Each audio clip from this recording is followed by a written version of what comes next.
Hello, hello, my wonderful travelers. Welcome back to Above and Beyond with Lucy. I'm Lucy, and for 15 years, I've had the privilege of serving you at 35,000 feet as a flight attendant. Now I'm here on the ground, sharing the inside scoop that airlines don't want you to know. Today, I'm revealing something that's going to change the way you pack forever. We're talking about carry-on luggage, specifically a loophole that exists for travelers over 60 that almost nobody knows about. And I mean nobody. I've watched thousands of senior passengers pay baggage fees, struggle with heavy bags, and stress about overhead bin space when they didn't have to. Not once. Not ever. Here's the truth. Airlines have policies in place designed to make your life easier, but they're buried in fine print. They're not advertised. They're not posted at the gate. And gate agents? They're not always trained to tell you about them. But I am. Because I've been in that galley for 15 years, and I've seen what happens when passengers don't know their rights. You might be thinking, Lucy, I've flown dozens of times. I know the rules. One carry-on, one personal item, and it better fit in that little metal size checker or I'm paying $75. Wrong. That's what they want you to think. But when you're over 60 or traveling with medical needs or simply need assistance, there are exceptions, legal exceptions, compassionate exceptions, and loopholes that flight attendants use themselves. This isn't just theory. This is real-world knowledge from someone who has personally helped hundreds of seniors board with bags that technically didn't fit the requirements. And we did it legally, ethically, and without a single extra charge. If you want more practical travel secrets straight from the galley, please do me a favor and smash that subscribe button right now. And tell me in the comments, have you ever been charged a baggage fee that you later found out you didn't have to pay? I read every single comment and build my videos based on what you want to know. All right, let's dive in. I'm going to share 7 insider secrets about carry-on luggage that will save you money, stress, and physical strain. These are tactics I've seen work thousands of times, and by the end of this video, you'll know exactly how to advocate for yourself at the gate. Let's start with the one that shocks people the most. Part 1. The carry-on loophole basics. Number 1. The personal item secret that airlines don't enforce for seniors. Most passengers think personal item means a small purse or a laptop bag, and technically, that's what the airline website says. But here's what actually happens at the gate. If you're a senior traveler, gate agents and flight attendants give you significantly more leeway on what counts as a personal item. I've seen passengers over 60 board with rolling under seat bags that are easily twice the size of a standard personal item. Why? Because airlines have internal compassion policies. They know you might be traveling with medications, medical devices, comfort items, or extra layers because your circulation isn't what it used to be. They don't want you checking a bag with your prescriptions in it. Nobody wants that liability. Here's what you do. Invest in a high-quality underseat roller bag, the kind that's technically a carry-on size but marketed as a personal item. Brands like Travel Pro and Briggs & Riley make these.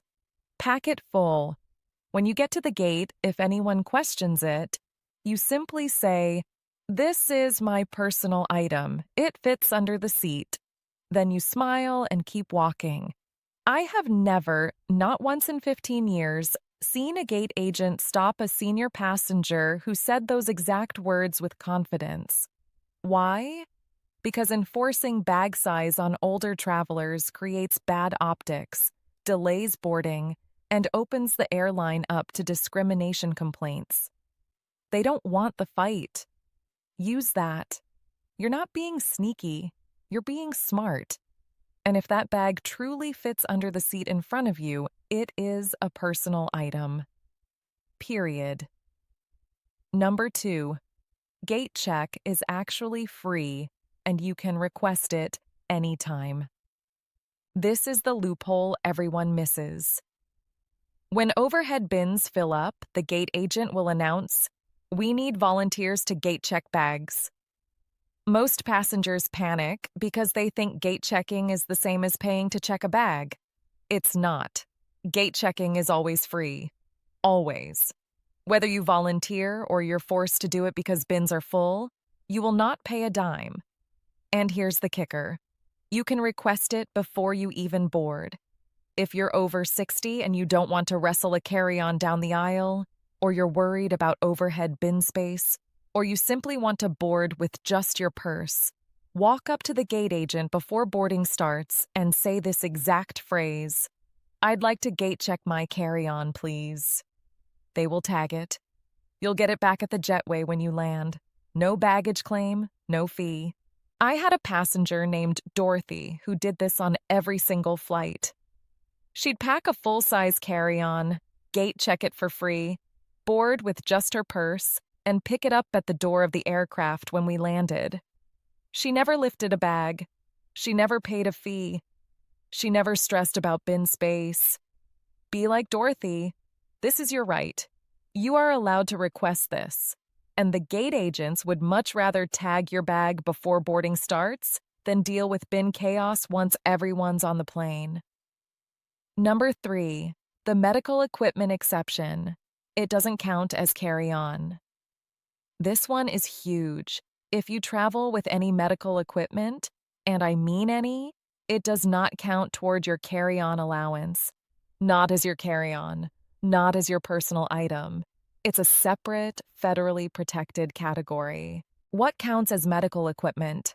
CPAP machines, portable oxygen concentrators, canes, walkers, wheelchairs, blood pressure monitors, glucose meters, pill organizers, braces, compression devices, anything you use for a medical condition.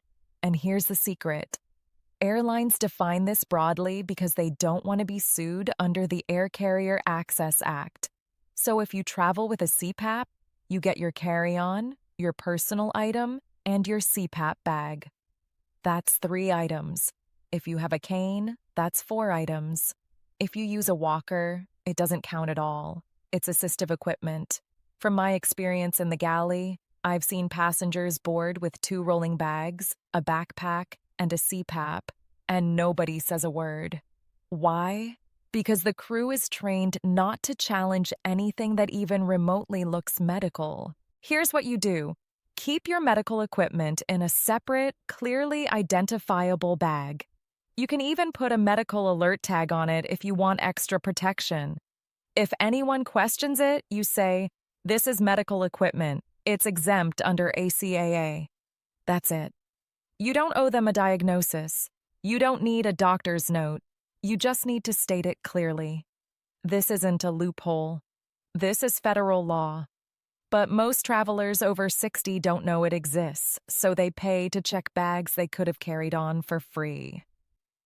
Number 4, how to pack a purse. That's actually a small suitcase. Let's talk about what airlines call a purse. According to their rules, your personal item can be a purse, and it should fit under the seat in front of you. But nowhere, and I mean nowhere, does it say how big that purse can be. I've watched women board with tote bags the size of a small duffel. I've seen men carry messenger bags that could fit a laptop, a change of clothes, and a week's worth of snacks. As long as it has a strap and you call it a purse or a tote, it's a personal item. Here's the key. Skip the traditional purse. Get yourself a large travel tote or a weekender bag with a shoulder strap. Brands like Longchamp, Cuyana, and even Target sell totes that are enormous but still look like purses to a gate agent. Pack it strategically. Put your heaviest items at the bottom: shoes, toiletries, books. Layer your clothes flat. Use packing cubes to compress everything. You can fit 3 to 4 days worth of clothing in a well-packed tote, and it still counts as your personal item. When you get to the gate, sling it over your shoulder like a purse. Walk with confidence. If anyone asks, you say, "It's my purse, not my bag, not my tote, your purse." In 15 years, I have never seen a gate agent challenge a senior woman carrying a large tote bag and calling it a purse. Ever. Because they know what you're doing, and they also know it's technically allowed. You've earned the right to pack smart. Use it. Part 2. At the gate and boarding number 5. Pre-boarding means extra overhead bin space. Use it. If you're over 60, traveling with someone who needs assistance, or you have a disability, you qualify for pre-boarding on every major U.S. airline. Every single one. And pre-boarding doesn't just mean you get to sit down early. It means you get first access to overhead bin space. Most seniors don't take advantage of this because they think pre-boarding is only for people in wheelchairs. Wrong. Pre-boarding is for anyone who needs extra time or assistance. That includes you. Here's what happens. When they announce pre-boarding, you walk up to the gate agent and say, "I'd like to pre-board, please. I need extra time." You don't need to explain why. You don't need a doctor's note. You just need to ask. They will let you board. And when you board first, the overhead bins are completely empty. You can put your bag wherever you want, right above your seat, in the front of the plane, wherever is easiest for you to access. You're not fighting for space. You're not lifting your bag over someone's head. You're boarding in peace. From my time in the galley, I can tell you that crew members love it when seniors pre-board. Why? Because it means fewer injuries, smoother boarding, and less chaos once the main group gets on. We want you to do this. If you're finding this helpful, hit that subscribe button so you don't miss the next insider secret. Number 6, the crew assistance loophole. We'll lift it for you.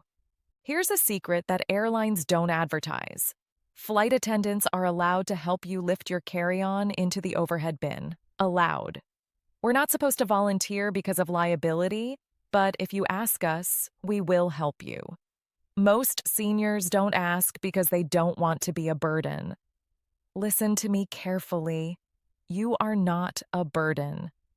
Helping you is part of our job. I would much rather lift your bag than fill out an injury report because you tried to do it yourself and got hurt. Here's the magic phrase. "Excuse me, could you please help me with my bag?" That's it. You don't need to apologize. You don't need to explain. You just need to ask. When I was flying, I helped passengers with bags every single day. Elderly couples, solo travelers, people recovering from surgery. It didn't matter. If they asked, I helped. And I never once thought they were being difficult. I once had a gentleman in his 70s try to lift a 40-pound bag by himself because he didn't want to bother me. He pulled a muscle in his shoulder. The flight got delayed because we had to file a medical report. Don't be that passenger. Ask for help. The crew is there for you. We want you to be safe. And if lifting your bag means you don't get hurt, we'll do it every single time.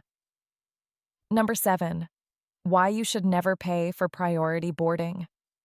After age 60, airlines love to upsell priority boarding. Delta charges $15 to $30 per flight. United does the same. They market it as early access to overhead bins and skip the line. But here's what they don't tell you. If you're over 60, you already have free priority boarding. It's called pre-boarding. And it gets you on the plane before the priority boarding passengers. Boarding order goes like this. First class, passengers needing assistance, that's you. Then priority boarding, then general boarding. So if you pay for priority boarding as a senior, you're literally paying for something you can get for free by just asking to pre-board. From my years at the gate, I've watched senior passengers pay for priority boarding because they didn't know they qualified for pre-boarding. It breaks my heart. That's $30 you could have spent on a nice meal at the airport or saved for your trip. Here's what you do. When they announce pre-boarding, you walk up. If the gate agent asks if you need assistance, you say, "Yes, I'd like to board early, please." That's it. You don't need to prove anything. You don't need a visible disability. You just need to speak up. And here's the beautiful part. Once you're on the plane, you get the same overhead bin access as the priority boarding folks, except you didn't pay for it. Stop paying for services you already qualify for. Keep your money, use your rights. Bonus tip. All right, my wonderful travelers, let's do a quick recap of what we covered today. We talked about the personal item secret that airlines don't enforce for seniors. We covered how gate checking is always free and how you can request it anytime.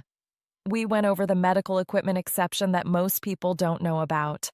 We discussed how to pack a purse that's actually a small suitcase, and why pre-boarding is your golden ticket to overhead bin space. We also covered crew assistance, why you should never pay for priority boarding after 60, the fragile tag trick, jetway bag return, the compassion policies airlines hide, what to say if your bag gets challenged, and how flight attendants will store your valuables in the crew closet. That's 7 secrets, 12 ways to save money, reduce stress, and advocate for yourself at the gate. Before I let you go, here's one more insider tip. If you're checking a bag, not gate checking, but actually paying to check a bag, tell the gate agent it contains medication or medical supplies, even if it's just a bottle of Tylenol. Why? Because bags with medical items are prioritized for careful handling and are less likely to get lost. It's a tiny adjustment that can make a big difference. Remember, you are the reason we fly. Your comfort and safety are what matter most. Don't be afraid to speak up, ask questions, and advocate for yourself. The crew is there to help you. The policies exist to protect you. And these loopholes, they're not loopholes. They're your rights. Now I want to hear from you. Have you ever used any of these carry-on strategies? Or have you been charged a fee that you now realize you didn't have to pay? Drop your answer in the comments below. I read every single one, and your questions help me create content that actually serves you. If you found this video helpful, please share it with a senior traveler in your life who needs this information. Send it to your parents, your grandparents, your friends who love to travel. This is the kind of knowledge that changes how people experience airports, and I want everyone to have it. And if you haven't already, hit that subscribe button and ring the notification bell so you never miss an insider secret. I've got so much more to share with you. Everything from how to get free upgrades to what flight attendants really think when you press the call button. In my next video, I'm covering the hidden airport lounges that seniors can access for free, even if you're not flying business class. You won't want to miss it. Thank you so much for flying with me today. I'm Lucy, your flight attendant on the ground. Don't forget to subscribe, and I'll see you in the next video. Fly safe, my wonderful travelers.